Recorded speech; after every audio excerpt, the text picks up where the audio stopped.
You are listening to the Stetson Students Podcast, where we post all of the series and messages from our student ministry. We are a ministry connected to Stetson Baptist Church, where we are for DeLand and for Jesus. If you would like to learn anything more about our ministries, please check out our social medias or go to stetsonbaptistchurch.org.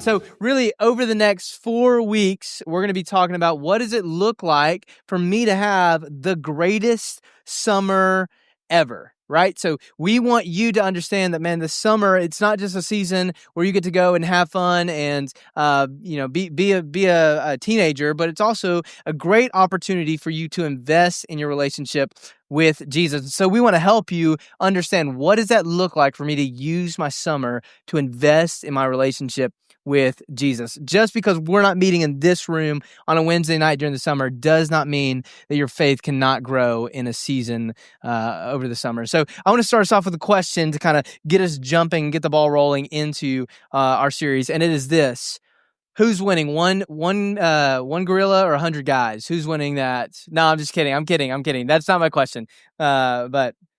But come on, can we just be honest? It's the gorilla. The gorilla would win that fight, okay?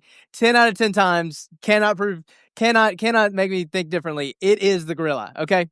All right, here's my real question. I want to know, what is something that you are great at? What is something like raise your hand, let me know. Daniel in the back. Soccer, love it. Bella in the back. Bella Sophia, huh? Drawing, yes. Right here, Lindsay. Playing your instrument, RJ in the back. Eating and sleeping. Hey, it's a good thing to be good at. Sophie, right? Sophia, I got it the first time. I don't act like I corrected myself, okay? Huh?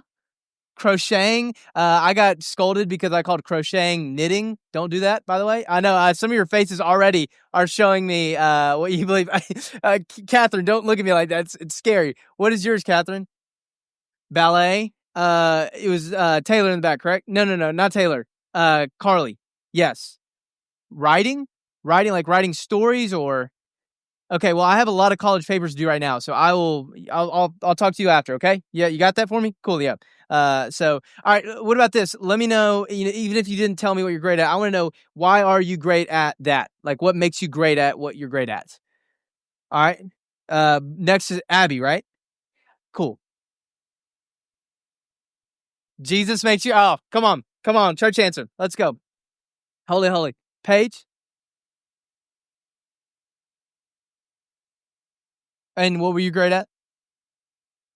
Writing. Okay, yeah. Connor. Practice makes you great. That's great. Miles. Also practice. Yeah. Malachi. Repeated practice and get. Oh, yours is karate, isn't it? Yeah, that's what I thought. Okay, yeah. Evie. Oh, practice. Okay. Grady. I'm just kidding. Gavin.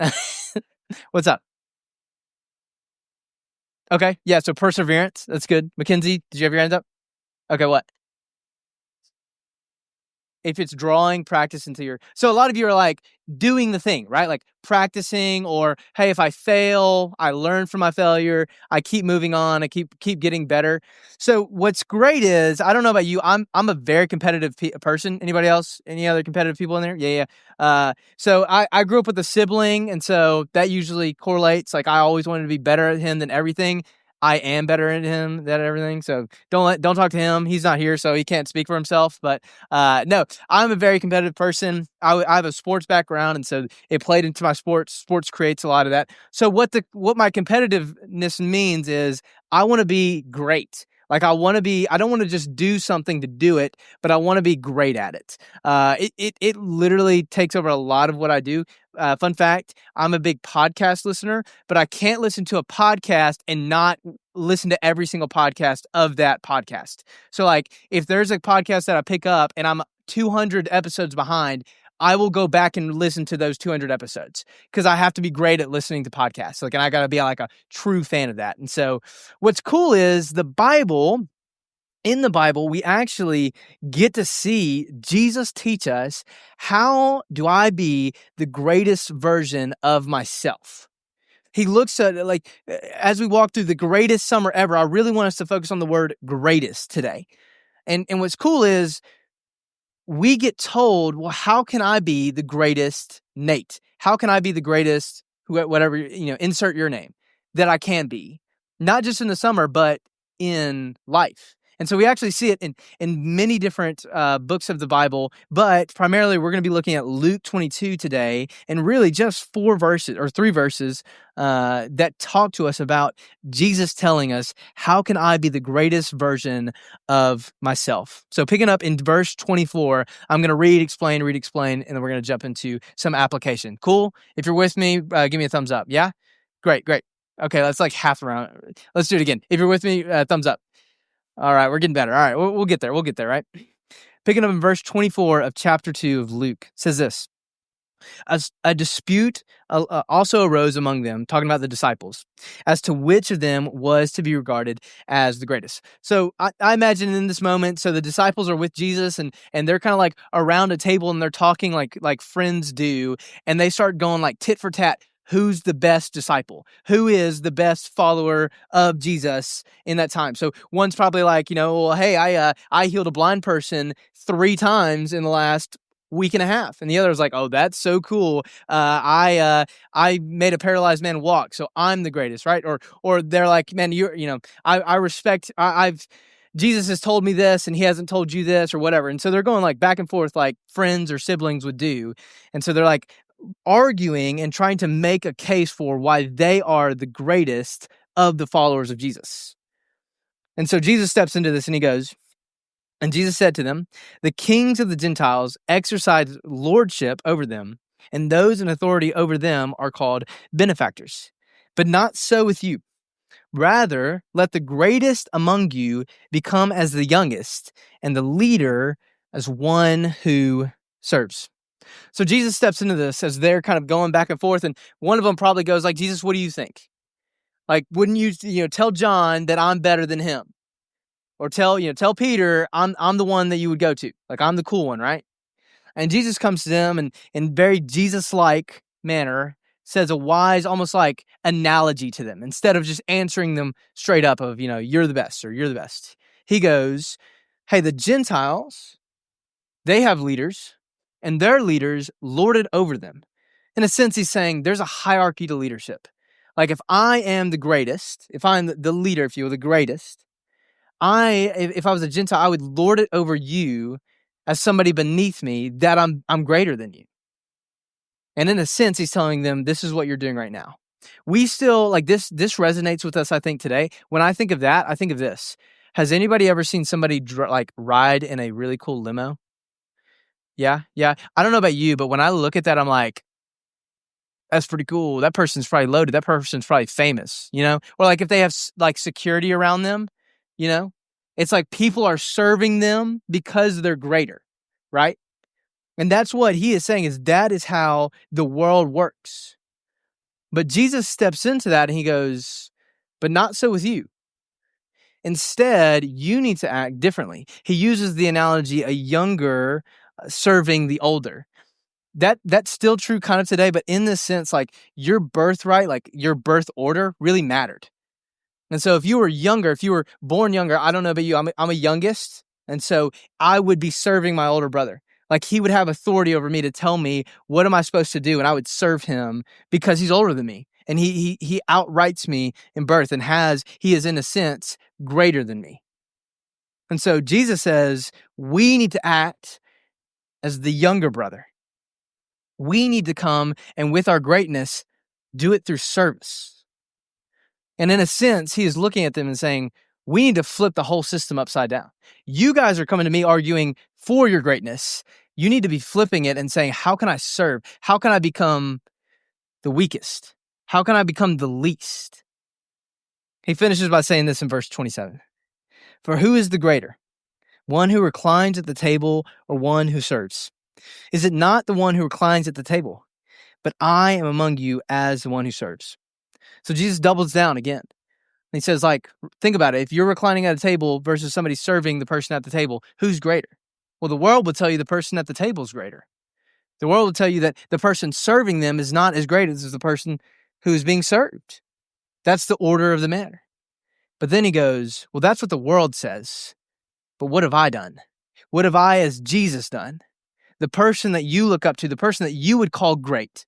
What have I done? And he goes, well, I have come and I have served you. I have come as the great one to be of service. And it's a beautiful passage, but now we kind of step out of it and go, okay, well, what does that say about us? Like, what does that tell me? Nate, you told me that in the Bible, Jesus tells us, how can I be the greatest person that I can be? How can I be the greatest Nate? How can I be the greatest, insert your name, right? Well, it's this. This is the point for you to take home today.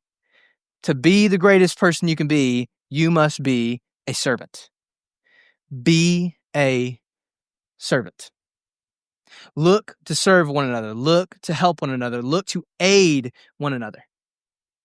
But what I love about the service that we get, it's very different than the service that Jesus gives us. Because this, Jesus served because he loves you. Like he doesn't, think about it this way. Jesus doesn't have to serve you. We don't hold the reins to Jesus saying, like, you serve me. Like, I deserve to be served by you. God, I deserve you to serve me as your creation. Creator of all, you have to serve your creation because we deserve it. That's not true. What's different for us is that we don't have this half-hearted service of like, man, I gotta serve. I gotta serve because I'm told to serve. I got to serve because, Jesus tells me I need to serve. Like, he says it's the best for me, so I guess I got to do it. No. We get to serve out of a heart that has been served. Like, hear me.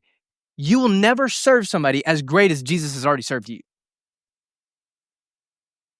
You will never meet that threshold. You can serve somebody in any capacity you want, but you'll never serve somebody the way and at the length that Jesus has and continues to serve us. So we get to serve and be a servant out of a heart that has been served so greatly. Matthew 20 puts it this way. It says, the Son of Man, talking about Jesus, came not to be served, but to serve. And what is this service? It is to give his life as a ransom for many. We are the many. Jesus has served us by giving us himself, by taking on our sinfulness and giving us his righteousness.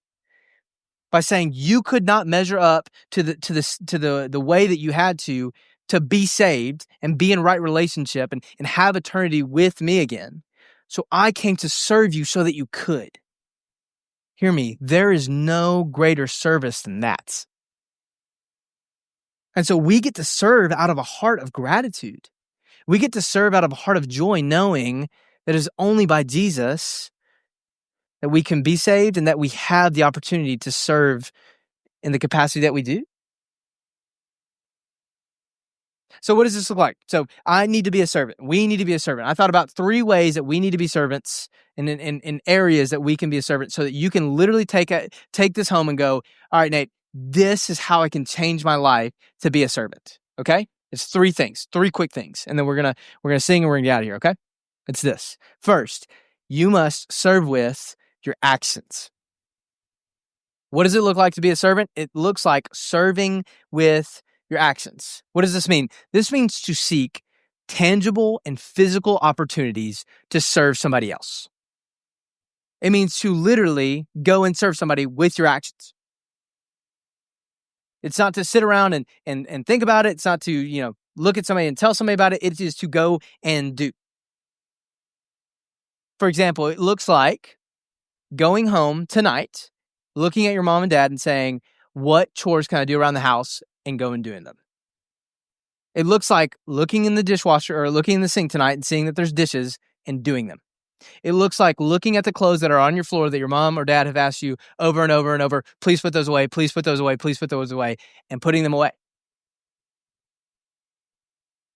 You know what else it looks like? It looks like going to school tomorrow, and when you're in class and you have some free time, looking around the classroom and seeing all the trash and picking it up and throwing it away. It looks like going up to the teacher and saying, hey, I see that there's still like smudges all over the whiteboard. Do you mind if I clean that for you? Or it looks like saying, hey, teacher, what can I do to help today? Like, what's something small that I can do to make your day better? It also looks like maybe looking at your friend saying, hey, I know finals are coming up. Man, I know that you got a lot of tests. Hey, how can I help you study? Like, do you want to do like flashcards? Like, I'll read some flashcards off to you. You read some to me. Like, hey, I just know that right now can be very stressful. How can I help? And then doing it.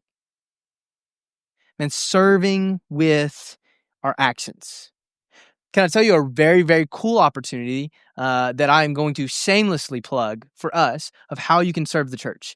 This weekend, Saturday, we have issued a church-wide let's go clean up the intern houses. If you don't know, we have interns. I'm actually, I'm one of the interns. We have a new intern coming in, and we have intern houses that are literally a street over. So if you like on your way to drive here, you see a yellow house and a big blue house. Those are our houses. And there's some service opportunities for us to do this Saturday from 8:30 to 12 o'clock, where we would love for you to come with your families, come and help serve and just make the house look ready for when the new intern comes. And it's a great opportunity. If you would like to know more about that, you can actually just text 386-734-1991 and just say, hey, tell me more about this. You know, you can put in like, heard about the service opportunity, want to know more, or you can come talk to me about it. Would love for you to be able to serve in a very tangible and physical way, the church that way. Again, that's this Saturday from 8:30 to 12. All you got to do is show up at the intern houses, and I promise we'll have something for you to do. All right? Serve with your actions. Next, serve with your words. There's an old adage, like sticks and stones might break my bones, but y'all don't know it? Okay, let's try it again. Sticks and stones might break my bones, but that's a lie. That is a bold-faced lie. Words hurt because words matter. Let's do it this way. I know that this is going to be a little bit like I'm going to get into your personal space here, but like just do this with me. I promise you won't be alone. Don't be embarrassed for it, okay? Raise your hand right now if somebody has hurt you with their words today. Today. All right, what about this week? All right, what about this month? What about this year? All right, what about in your life? Yeah, right? So every hand should be up, and if your hand didn't go up, you're a liar. Okay, no, I'm just kidding. You are, though, and it's all right. You can repent about it later. No, listen, words hurt because your words matter. And so what does it look like to serve somebody with your words? I think Hebrews puts it in a great way, in a great example of how we can serve one another with our words. It says, let us consider how to stir up one another to love and good works, not neglecting to meet together, as is the habit of some, but encouraging one another, and all the more as you see the day drawing near. Here in the Hebrews, the writer is saying, man, we need to be people who are lifting one another up. We need to be talking to one another in a way that shows that we love them, that we care about them, and we want to encourage them. So what does it look like to serve with your words? Well, here's some tangible examples. It looks like coming in the door and looking at your mom and dad or guardian and saying, how's your day? Hey, did you have a good day? Hey, how about this? When they ask you, how was your day? It looks like saying anything but just good, bad, or okay. It looks like talking to them about your day. It looks like not just roasting your friends, but complimenting them. Hey, let me tell you, that hits me home because I'm a roaster. I mean, yeah, if you've talked to me, I've probably roasted you, and I'm sorry, right? But no, truly, we need to know, man, my words matter. Like what I say, whether I mean it in a joking way or in a serious way, they're going to take with them. And so we need to think about, like, how am I talking to my friends? How am I talking to my family? How am I talking to my teachers? How am I talking to my classmates? Am I serving them so that when they leave the conversation, they feel better? They feel like, man, somebody cares about me. Somebody wants to know about how I'm doing. Then really think about it. When's the last time that you had a real conversation with somebody and they left that conversation going, man, I feel encouraged. Man, I feel loved. Man, I feel honored. Man, we need to be serving people with our words. And finally, we need to be serving people with our thoughts. So we've talked about serving people with your actions and serving people with your words. And you might be thinking like, well, Nate, how can I serve somebody externally with an internal thought? And it's because of this. You cannot serve somebody externally without having a service-minded or being service-minded, rather. So like, how can I go and serve somebody with my actions and my words if I'm not thinking about serving somebody else? So we need to think in a service-minded way.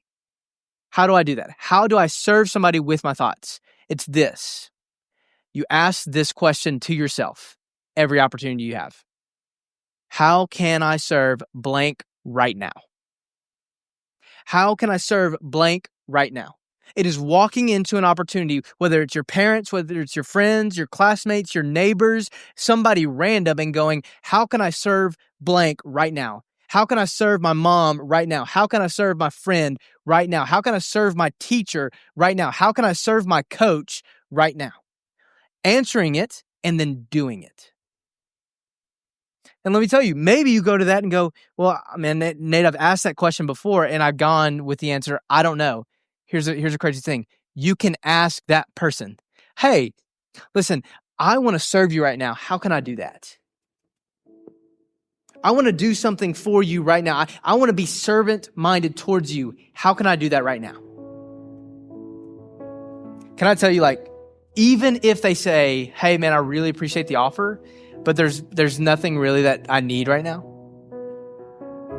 Do you understand that they will leave encouraged? They will leave encouraged knowing, man, so-and-so really wanted to help me. And I love that. We said this earlier. Let me tell you, being a servant is how you become the greatest person that you can become. It is certainly a part of that. But hear me again. This is not something that you have to do that's just like, oh, it's another thing on my plate. Man, this is something that we get to do because Jesus served us so much better. He served us in a way that we will never be able to comprehend and do for somebody else. And so for maybe some of you, this is the question you need to answer today. Have you accepted Jesus' service towards you?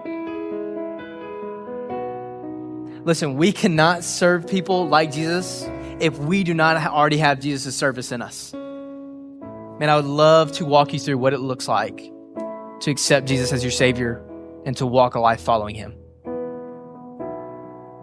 I'm telling you, it is so much better. But for those in the room that are going, Nate, I've made that decision and I'm rocking with it, man, all the more praise to you. Let us serve others in a beautiful and mighty way. Hey, let me pray for us. Let's sing, all right? Thank you for listening. We hope you have a great week and that you are a light for Jesus. Grace and peace.